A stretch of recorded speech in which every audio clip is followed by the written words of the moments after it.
ગુંજી રહ્યો છે। સુરતમાં પાલ ખાતે આવેલા અટલ આશ્રમ ખાતે 5100 કિલોનો લાડુ તૈયાર કરાયો છે।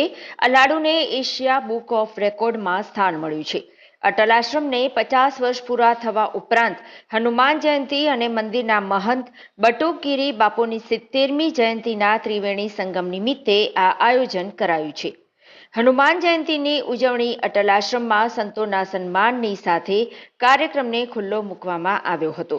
આશ્રમના મહંત બટુકગીરીજી બાપુની પારદ તુલા કરવામાં આવી હતી। સાથે જ હનુમાન જયંતિ નિમિત્તે 5100 કિલોનો લાડુ બનાવવામાં આવ્યો છે। આશ્રમના 50 વર્ષની ઉજવણી આજથી શરૂ થઈ ગઈ છે। લાડુ ભંડારામાં ભાવિકોને અપાશે। આશ્રમના મહંત બટુકગીરી બાપુએ કહ્યું કે આજથી 2 દિવસીય કાર્યક્રમની શરૂઆત થઈ છે। પારદ તુલા સૌ પ્રથમવાર થઈ છે। દર વર્ષની જેમ આ વર્ષે પણ લાડુ બનાવવામાં આવ્યો છે।